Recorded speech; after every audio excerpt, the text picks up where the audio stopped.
دے۔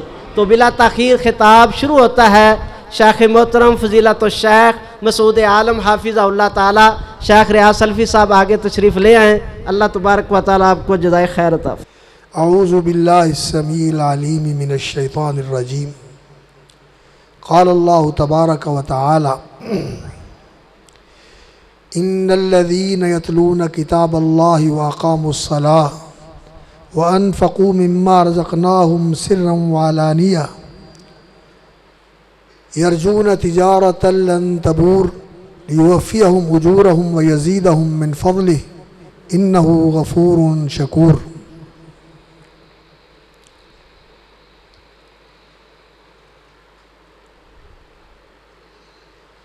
فضیلت الشیخ شیخی و استاذی حضرت مولانا عبدالجبار صاحب حافظہ اللہ وبارک فی عمرہ، اور فضیلت مآب علماء کرام، قراء، حفاظ، اساتذہ، ائمہ، مبلغین اور دعات ذی وقار، معزز و محترم حاضرین اور سامعین کرام،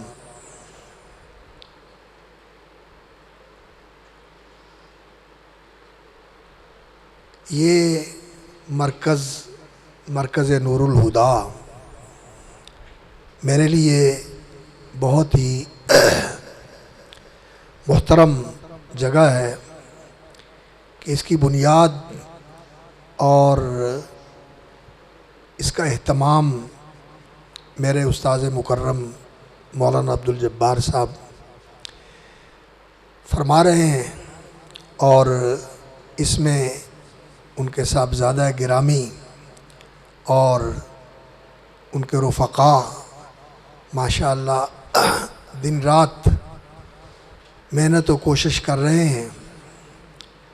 قرآن مجید کی تعلیم دی جا رہی ہے، اور یہ ہدایت کی روشنی اس علاقے کے اندر پھیلا رہا ہے۔ یہ شہر ننکانہ صاحب آپ جانتے ہیں کہ اس کی شہرت گرو نانک کی جنم استھان اور پھر ان کا یہاں گردوارہ جو ہے اس کے حوالے سے ہے، اور اہل اسلام یہاں رہتے ہیں ماشاءاللہ، مساجد ہیں اور مسلمانوں کی بہت بڑی تعداد یہاں موجود ہے۔ تو اس سرزمین پر قرآن مجید جو الہدا ہے، اس کا نور، اس کی روشنی کو عام کرنا اس شہر کے باسیوں کے لیے اور قرب و جوار اور دور دراز سے آنے والے طلباء کے لیے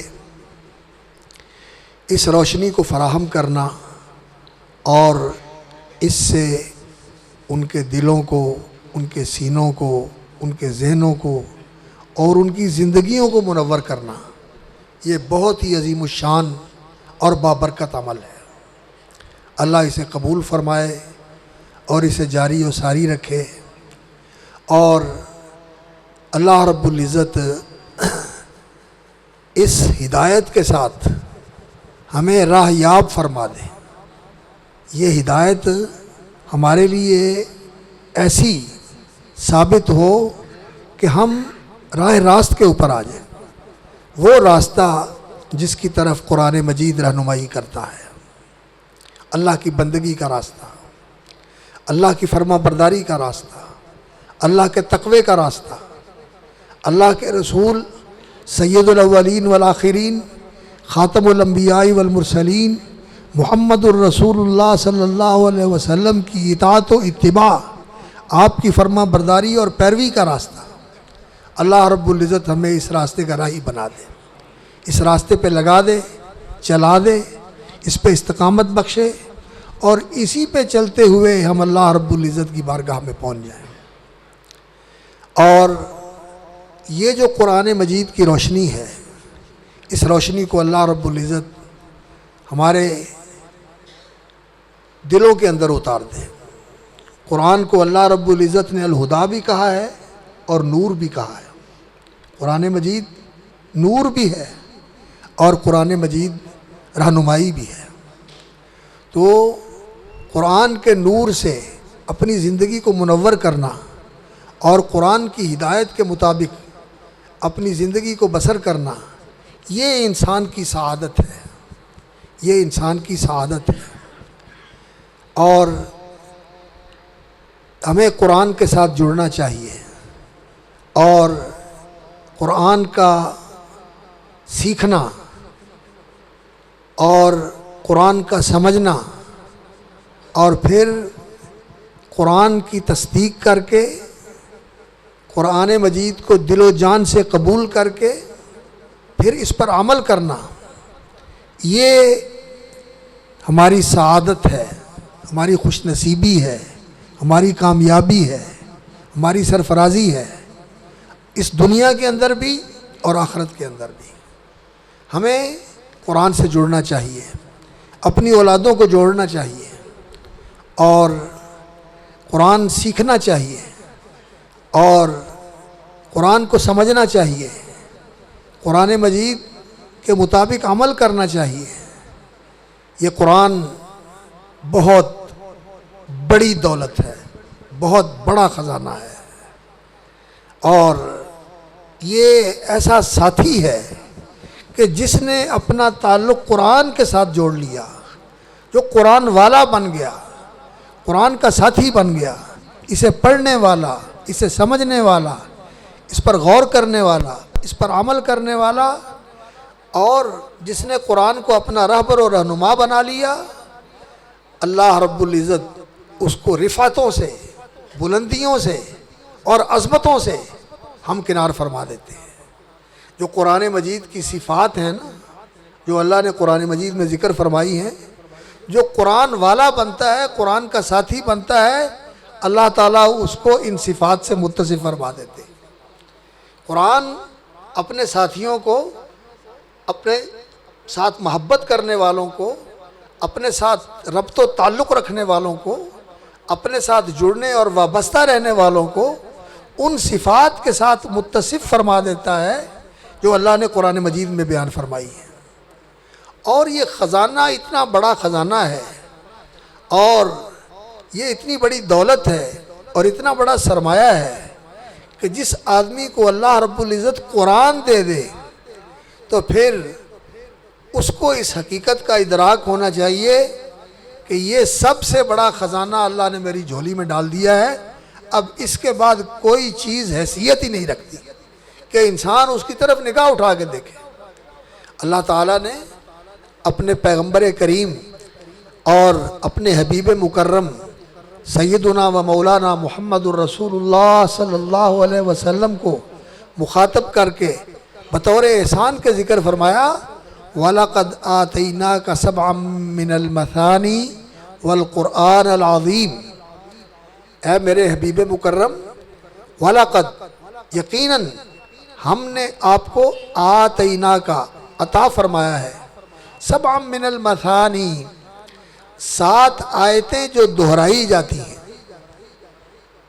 اور رسول اکرم صلی اللہ علیہ وسلم نے اس کی وضاحت فرمائی، فرمایا فاتحۃ الکتاب، یہ سورۃ الفاتحہ جو قرآن کا دیباچہ ہے جس سے قرآن مجید کا آغاز ہوتا ہے، جو افتتاحی صورت ہے، سب سے پہلی صورت ہے قرآن مجید کی مصحف کی ترتیب کے اندر، فرمایا ہی السبع المثانی، یہ ہیں وہ 7 آیتیں جو دہرائی جاتی ہیں ہر نماز کے اندر۔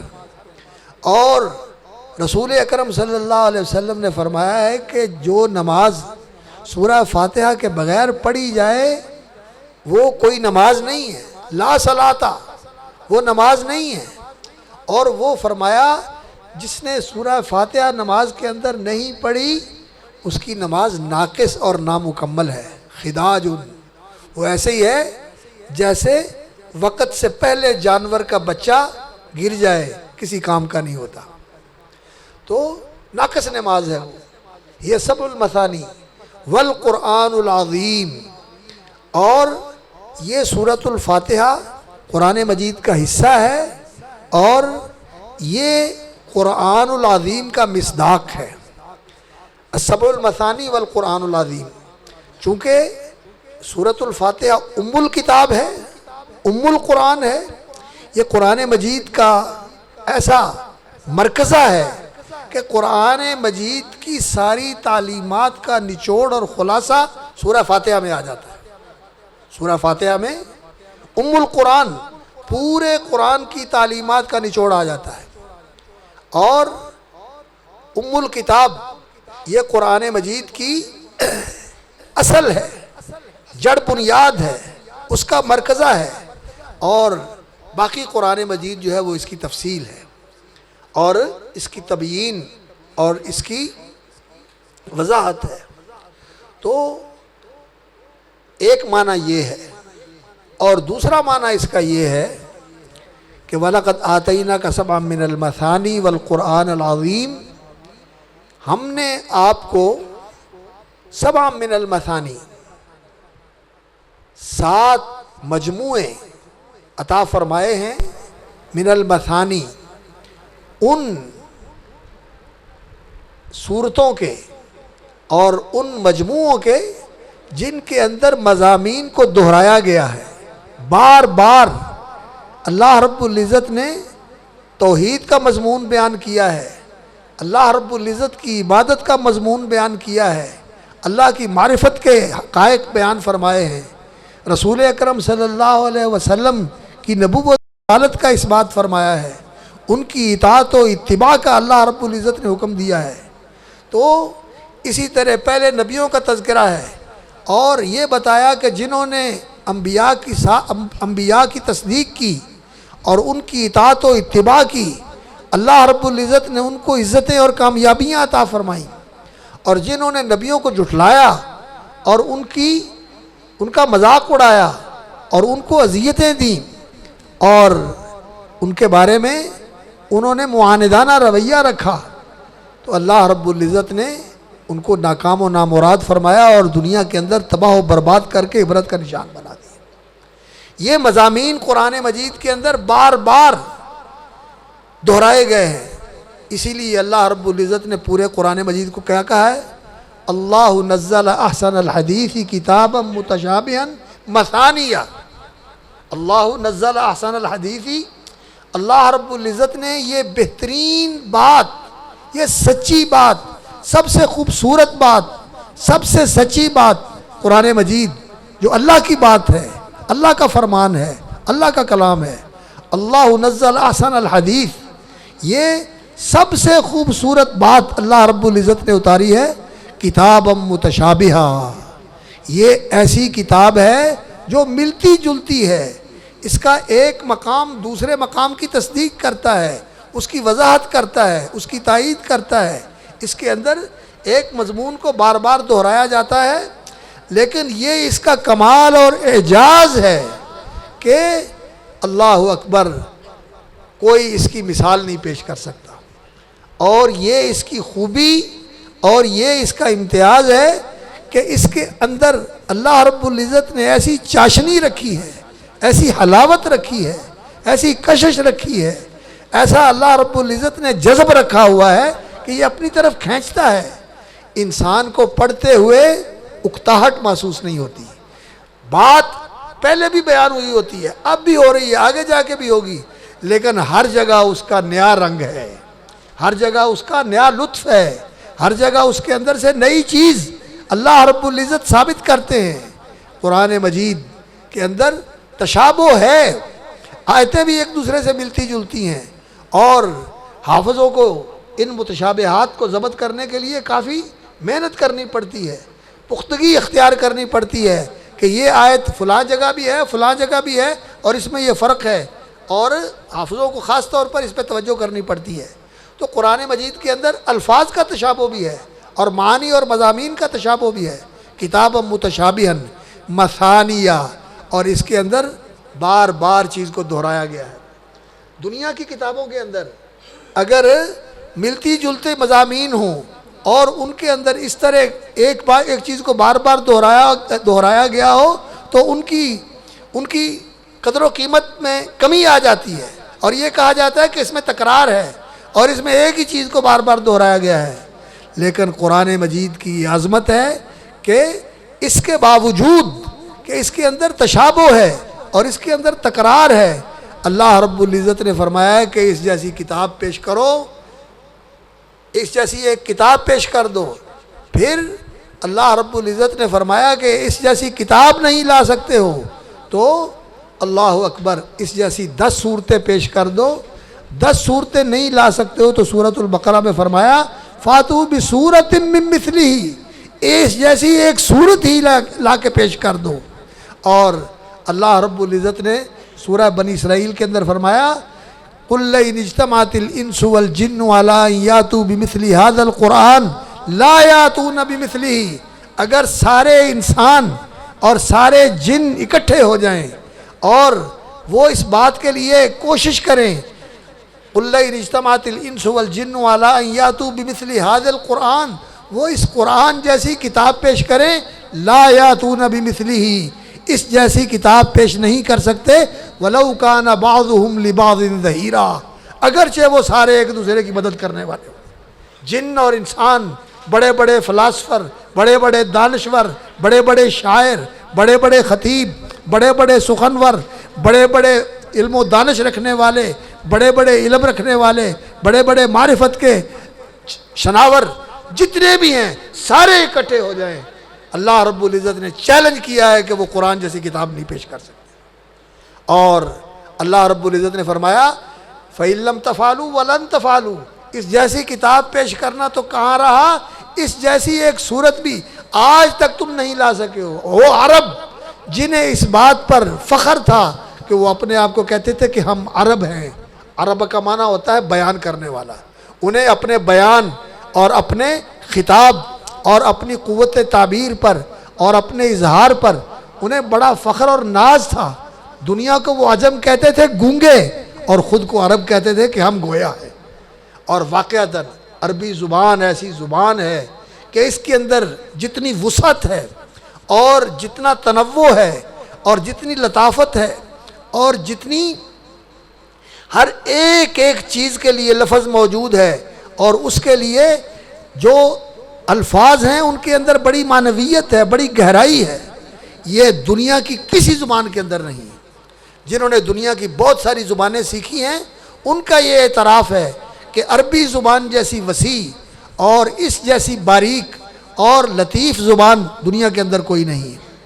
اور اللہ رب العزت نے اسی لیے اپنی آخری کتاب کے لیے اس زبان کا انتخاب فرمایا، اور اس زبان کے بولنے والوں میں جو سب سے زیادہ اعلیٰ ملکہ رکھتے تھے زبان کا، قریش کے لوگ اور مکے کے لوگ، ان کو اللہ رب العزت نے ان کی زبان کو منتخب فرمایا، اور جو سارے عربوں میں سب سے زیادہ فصیح اللسان تھے محمد الرسول اللہ صلی اللہ علیہ وسلم، اللہ نے ان پر یہ کتاب اتاری۔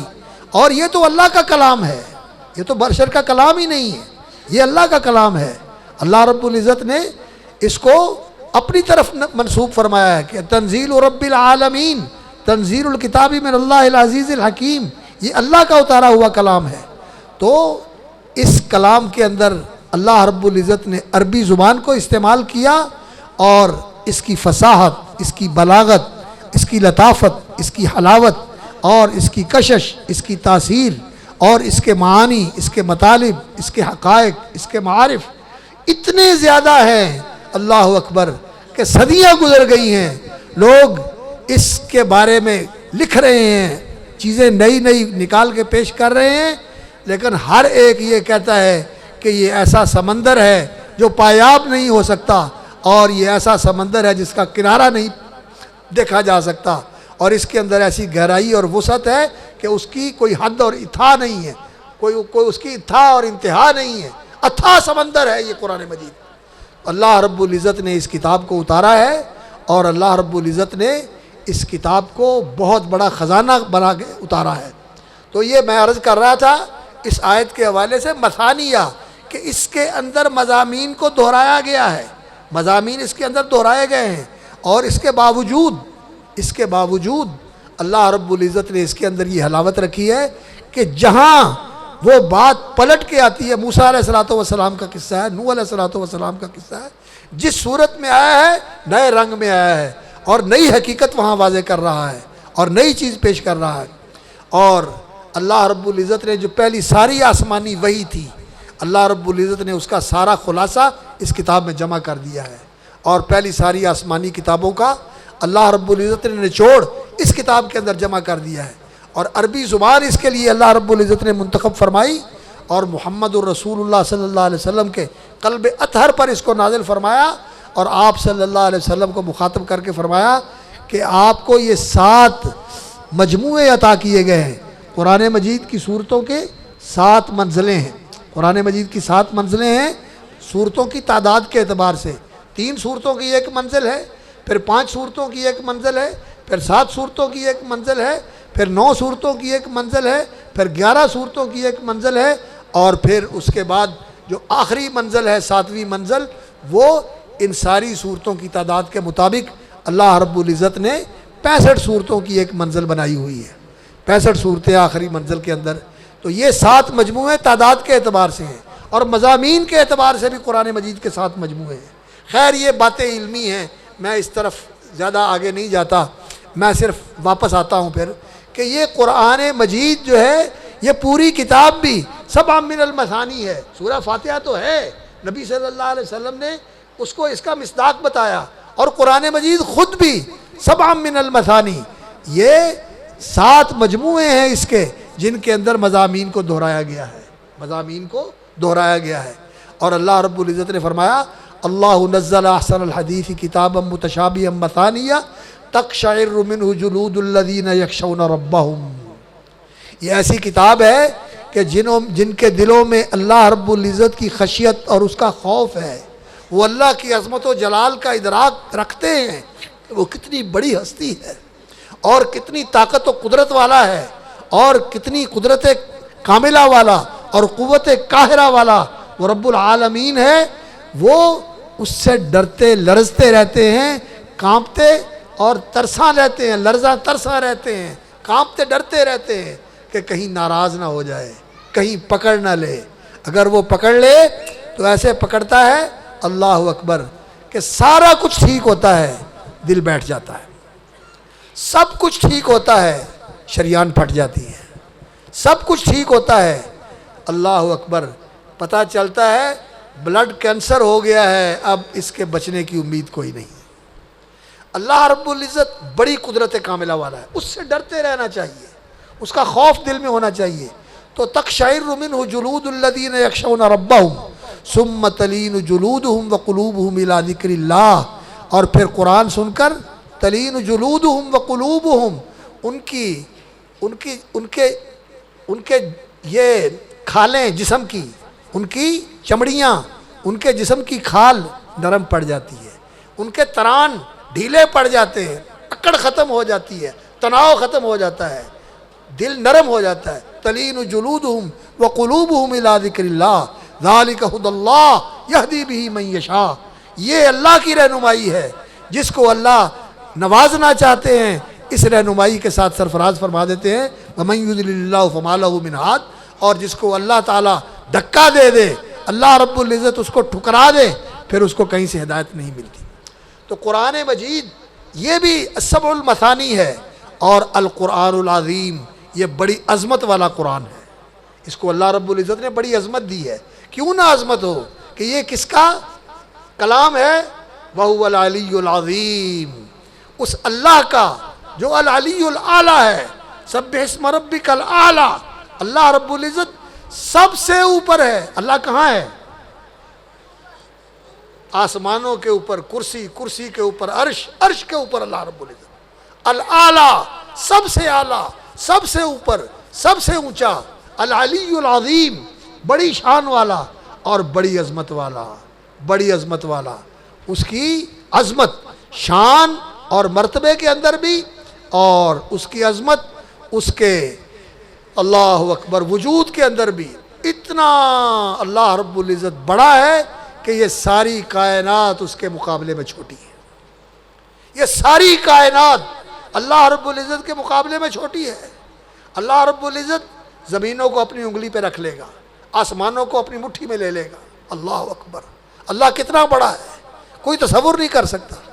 تو اللہ رب العزت کی ذات بہت عالی ہے اور بہت بڑی ذات ہے اللہ رب العزت کی, العلی العظیم.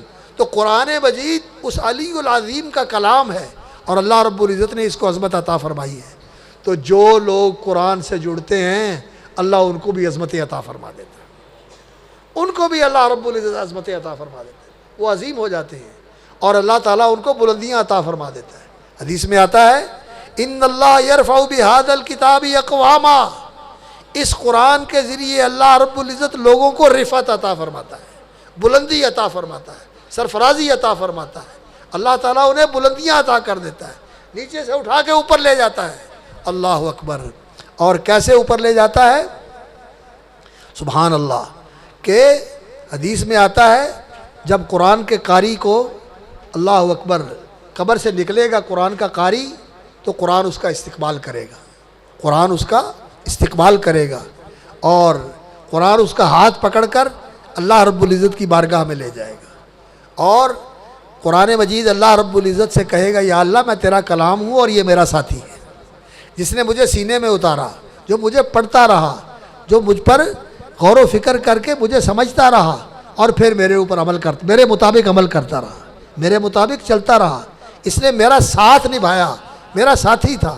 اب میں اس کی سفارش کرتا ہوں یا اللہ اس کی شان بڑھا, یا اللہ اس کو مرتبہ عطا فرما, اس کی قدر و منزلت بلند فرما.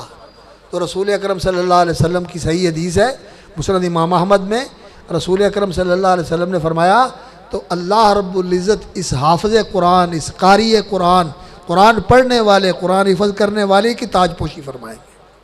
اس کے سر پہ عزت کا تاج پہنایا جائے گا اور قرآن پھر اس کی سفارش کرے گا یا اللہ اس کے شان اور مرتبے میں مزید اضافہ فرما. تو اللہ رب العزت پھر اس کو عزت کا لباس پہنائے جائیں گے, اس کو بہت علی شان لباس پہنایا جائے گا. اللہ اکبر. تاج پوشی ہوئی, خلعت پوشی ہوئی اور قرآن مزید کہے گا یا اللہ اس کی شان بڑھا اور اس کو مقام و مرتبہ عطا فرما. تو رسول اکرم صلی اللہ علیہ وسلم نے فرمایا اللہ رب العزت اس کے ایک ہاتھ میں جنت کا پروانہ دے دیں گے کہ میں نے تجھے جنت کی بادشاہی عطا فرما دی, اور دوسرے ہاتھ میں اللہ رب العزت اس کو یہ سرٹیفکیٹ دے دیں گے کہ یہ جنت ہمیشہ ہمیشہ کے لیے تیری ہے, اور یہ سرٹیفکیٹ لے کے وہ جنت میں جائے گا. اور اگر حافظ قرآن ہوا اور اگر قاری قرآن ہوا, اگر شوق اور محبت سے قرآن پڑھنے والا ہوا اور اس کے سینے میں قرآن محفوظ ہے اور قرآن محفوظ کر کے وہ دنیا سے چلا گیا تو قبر میں بھی اس کے سینے میں محفوظ رہے گا, اور اٹھے گا تو اس کے سینے میں قرآن ہوگا. تو پھر اللہ رب العزت اسے کہیں گے اقرا, تو قرآن پڑھ, ورتقی اور چڑھ, ورتل, اور قرآن کو ٹھہر ٹھہر کے خوبصورت لہجے میں پڑھ, کما کنت ترتل فی الدنیا, جس طرح تو دنیا میں پڑھتا تھا. فإن منزلتک عند آخر آیت تقرأها, تیرا مقام اور مرتبہ اس آخری آیت پہ آئے گا جہاں تیرا قرآن ختم ہوگا. کتنی عظمت ہے, کتنی شان ہے, کتنا مقام ہے. اللہ اکبر. لیکن یہ دنیا کے اندھوں کو نظر نہیں آتا. دنیا کے اندھے, اے قاری, اے ملا, اے صوفی, اے حافظ ادھر آ, اے حافظ ادھر آ. اللہ اکبر. رسول اکرم صلی اللہ علیہ وسلم نے فرمایا ان من اجلال اللہ اکرام ذی شیبۃ المسلم. اللہ اکبر. اللہ رب العزت کے جلال اور اس کی عظمت, اس کی بڑائی اور کبریائی کے ماننے کا یہ بھی تقاضا ہے کہ اس بندے کی تکریم اور عزت کی جائے, اس کا احترام کیا جائے جو اللہ کی فرما برداری کے اندر زندگی گزارتا ہے اور اس کے بال سفید ہو جاتے ہیں. ذی شیبۃ المسلم, سفید بالوں والا اللہ کا فرما بردار بندہ, اس کا احترام کرنا چاہیے. اس لیے بوڑھے آدمی کی عزت کرنی چاہیے, خاص طور پر جو اللہ کی فرما برداری میں زندگی گزارنے والا ہے. وہ ذی السلطان المقسط, اور اس بادشاہ کی بھی عزت کرنی چاہیے, اس حکمران کی بھی عزت کرنی چاہیے، اس چودھری کی بھی عزت کرنی چاہیے، اس نمبردار کی بھی عزت کرنی چاہیے جس کو اللہ تعالیٰ نے اپنے علاقے میں سلطنت عطا فرمائی ہے، خاندان کا بڑا ہے، لوگوں کے اوپر اس کا اثر ہے، لوگوں سے بات منوا لیتا ہے۔ جس کو بھی اللہ رب العزت نے سلطنت عطا فرمائی ہے، یہ کوئی صرف وزیر اعظم اور صدر پاکستان وہی سلطان نہیں ہے، جس کو بھی اللہ رب العزت نے کسی علاقے کے اندر کسی جگہ کے اوپر مقام عطا فرمایا ہے اور وہ عدل پرور ہے، انصاف کرنے والا ہے، اس کی بھی عزت کرنی چاہیے، اس کا بھی احترام کرنا چاہیے۔ وحامل القرآن، اور اس کی بھی تکریم کرنی چاہیے جس کے سینے میں قرآن ہے۔ حامل القرآن غیر الغالی فیہ ولا الجافی عنہ، لیکن وہ حامل قرآن، اس کے لیے نبی صلی اللہ علیہ وسلم نے اوصاف بتائے، شرط بتائی۔ غیر الغالی فیہ، وہ قرآن مجید کے اندر غلو کرنے والا نہ ہو، یعنی قرآن کے مطابق بالکل قرآن مجید کے مطابق چلنے والا ہو، جیسے قرآن کہتا ہے ویسے کرنے والا ہو، آگے بڑھنے والا نہ ہو۔ کئی لوگ جو ہیں ان کے اندر عبادت کا شوق ہوتا ہے اور وہ کہتے ہیں کہ جی ایسا کر لے تو کیا حرج ہے، ایسا کر لے تو کیا حرج ہے۔ بھئی اللہ اور اس کے رسول سے آگے نہیں بڑھنا۔ یا ایھا الذین آمنوا لا تقدموا بین یدی اللہ ورسولہ، اور ایک قرات لا تقدموا بین یدی اللہ ورسولہ بھی ہے کہ اللہ اور اس کے رسول سے آگے نہ بڑھو، اللہ اور اس کے رسول کے احکام کے مطابق چلو اور اللہ اور اس کے رسول سے پیچھے رہو۔ اللہ کا کلام اس کے مطابق چلو، اس کے پیچھے چلو۔ قرآن کیا کہتا ہے؟ اتلو ما اوحی الیک من ربک، جو تیرے رب کی طرف سے تیرے اوپر نازل کیا گیا ہے اس کی پیروی کر، اس کے پیچھے چل۔ تلا یتلو کا معنی، اہل علم ماشاءاللہ بیٹھے ہوئے ہیں مجلس کے اندر، تلا یتلو کا معنی کیا ہوتا ہے؟ کسی کے پیچھے چلنا۔ تو قرآن کے پیچھے چلنے کا معنی کیا ہے؟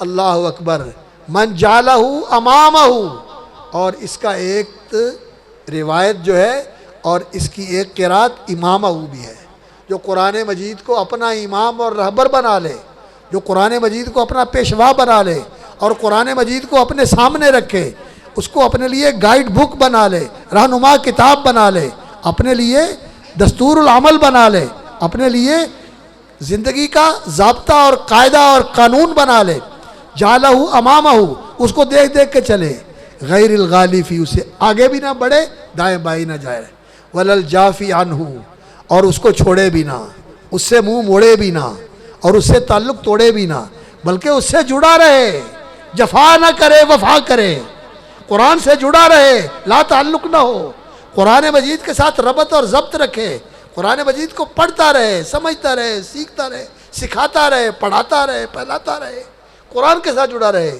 تو اس کی عزت کرنا یہ اللہ رب العزت کی عزت کا تقاضا ہے۔ اللہ کو کیا مانتے ہو؟ القوی العزیز، اللہ کو کیا مانتے ہو؟ ذوالجلال والاکرام، عظمت والا، بڑائی والا، جلال والا، جبروت والا۔ تو جس کے سینے میں اس کا کلام ہے اس کی بھی عزت کرو، اس کا احترام کرو۔